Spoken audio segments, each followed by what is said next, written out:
wabarakatuh. Bismillahi walhamdulillah. Alhamdulillahilladzi an'amana bi ni'matil Islam wal iman ala dawam. Assalatu wassalamu ala sayyidina Muhammadin sayyidil arabi wal ajam wa ala alihi wa ashabihi ya nabiil ulumi wal hikam, amma ba'd.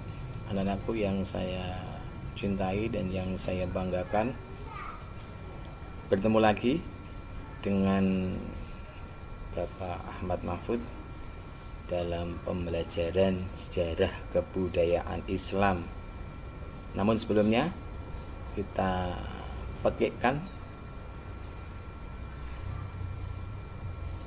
slogan selalu belajar sejarah Islam. Kalau nanti saya atau Pak Mahfud bilang Assalamah Islam, dijawab ayo selalu belajar sejarah Islam. Assalamah Islam. Oke, terima kasih anak-anakku yang saya cintai. Pada kesempatan ini kita akan mempelajari materi sejarah kebudayaan Islam di kelas 9. Untuk kadinya ya, atau kompetensi dasarnya, memahami masuknya Islam di Indonesia. Jadi kali ini kita akan mempelajari sejarah kebudayaan Islam di kelas 9 semester Gasal tentang masuknya agama Islam di Indonesia. Kemudian untuk indikatornya yang kita pelajari pada saat ini adalah menjelaskan tentang proses masuknya Islam di Indonesia. Menjelaskan tentang proses masuknya Islam di Indonesia. Oke, lanjut. Anak-anakku yang saya cintai, bahwa agama Islam masuk di Indonesia itu nanti ada beberapa hal yang perlu kita ketahui. Yang pertama adalah pendapat masuknya Islam. Pendapat masuknya Islam. Ini nanti ada banyak pendapat ya tentang masuknya Islam. Yang kedua adalah cara masuknya Islam. Jadi nanti kita pelajari juga bagaimana mubaligh atau pembawa Islam ya ini memasukkan Islam ke Indonesia. Bagaimana caranya? Bagaimana prosesnya? Oke, yang ketiga adalah teori masuknya Islam. Jadi dalam Islam masuk ke Indonesia ini ada beberapa teori. Nanti kita bahas. Untuk yang keempatnya adalah faktor yang mendukung atau yang mempengaruhi mengapa Islam itu mudah berkembang di Indonesia. Oke, nanti yang saya cintai, langsung saja. Yang pertama, pendapat masuknya Islam di Indonesia. Sekali lagi, ada banyak pendapat masuknya Islam di Indonesia. Jadi ada tokoh-tokoh dari sejarawan yang berpendapat. Pendapat yang pertama, masuknya Islam di Indonesia atau di Nusantara adalah abad ke-7. Ya, abad ke-7. Pendapat yang kedua, masuknya Islam pada abad ke-11. Kemudian yang ketiga, masuknya agama Islam di Nusantara itu pada abad ke-13. Yang keempat, masuknya agama Islam itu pada abad ke-15. Meskipun banyak pendapat tentang masuknya Islam di Indonesia, namun para sejarawan sepakat. Jadi ya sepakat minimal ada dua pendapat masuknya Islam di Indonesia yang tidak terbantahkan, yaitu yang pertama abad ke-7, yang kedua abad ke-13. Masing-masing nanti ada buktinya. Bukti bahwa Islam masuk abad ke-7, bukti bahwa Islam masuk ke Nusantara abad ke-13. Oke, lanjut. Yang kedua, yang perlu kita ketahui adalah cara masuknya Islam. Jadi prosesnya gimana, caranya gimana. Oke, yang pertama adalah melalui perdagangan. Jadi Islam masuk ke Indonesia itu, ini yang paling banyak, yaitu melalui perdagangan. Jual beli dari orang luar Indonesia masuk ke Indonesia. Prosesnya berdagang. Samping berdagang nanti dia juga mendakwahkan agama Islam. Dari mana saja Pak? Banyak. Ada nanti ada Gujarat, dari Persia dan seterusnya. Yang kedua adalah pernikahan atau perkawinan. Jadi cara masuknya Islam ke Indonesia melalui perkawinan atau pernikahan.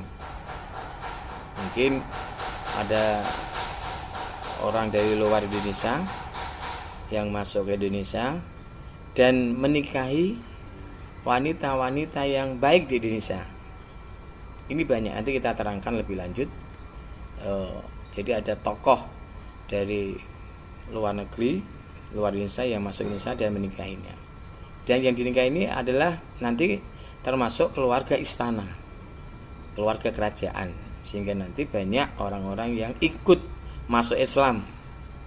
Ya, masuk Islam itu diakibatkan tadi wanita yang baik tadi dinikahi oleh orang Islam dari luar Nusantara. Pernikahan. Yang ketiga adalah pendidikan. Ini juga cara masuknya Islam di Indonesia dengan pendidikan. Dulu lebih familiarnya dengan pondok pesantren. Jadi orang-orang luar Nusantara, luar Indonesia tadi masuk ke Indonesia, dia nanti akan mengajar di masjid, di surau, dan lebih spesifiknya ada di pondok pesantren. Pendidikan. Yang keempat adalah seni budaya. Ini juga termasuk salah satu cara masuknya Islam di Indonesia.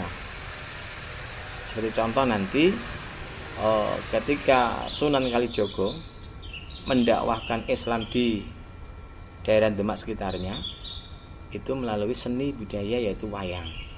Jadi banyak orang-orang non-Islam yang masuk Islam gara-gara ini. Sunan Kalijogo menjadikan wayang gamelan sebagai media dalam berdakwah. Seni budaya. Yang keempat adalah yang kelima adalah tasawuf.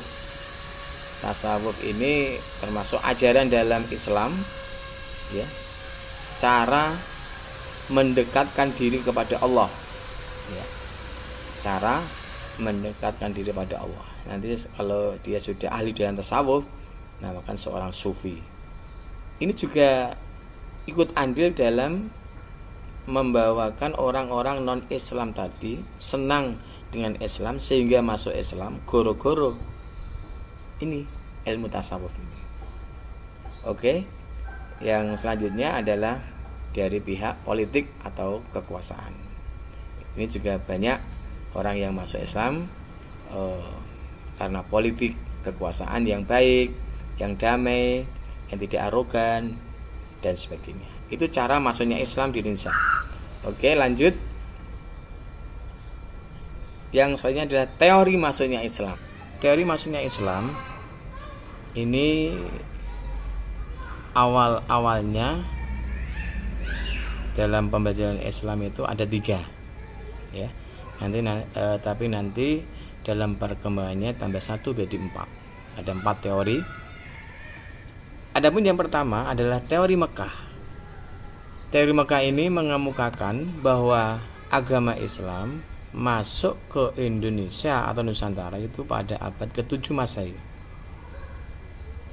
Oke, yang kedua, teori Persia mengemukakan bahwa agama Islam masuk ke Indonesia itu pada abad ke-15 Masehi.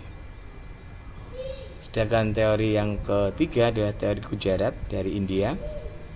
Ini mengemukakan bahwa agama Islam masuk ke Indonesia itu pada abad ke-13 Masehi.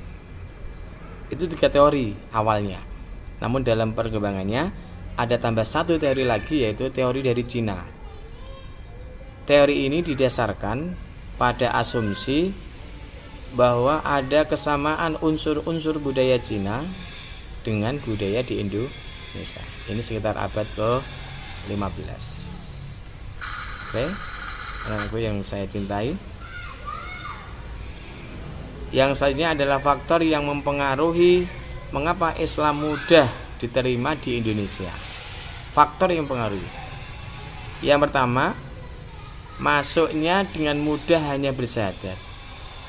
Ini kelebihan dari agama Islam, bahwa ketika non-Islam mau masuk ke agama Islam hanya mengucapkan kalimat syahadat. Asyhadu an la ilaha illallah wa asyhadu anna Muhammadar Rasulullah, sambil bersaksi dalam hati. Yang kedua, dalam agama Islam tidak mengenal perbedaan strata sosial. Dikandung maksud bahwa di Islam itu semua orang sama, kaya, miskin, pintar, mungkin kurang pintar dan sebagainya, sama. Hanya yang membedakan adalah takwanya. Oke, yang ketiga adalah masuknya Islam dengan damai, tidak dengan peperangan. Oke, yang keempat, sikap bangsa atau warga Indonesia itu ramah ketimuran. Yang kelima, tata upacara ibadahnya sederhana. Oke, anak-anakku yang saya cintai, itulah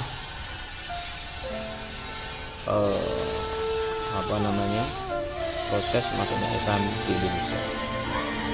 Oke, sebelum saya akhiri, mari kita perhatikan lagi slogan SKI. Assalamu Islam. Oke, terima kasih. Assalamualaikum warahmatullahi wabarakatuh. Kulit putih bersih merahnya pipimu, dia Aisyah putri Abu Bakar, istri Rasulullah.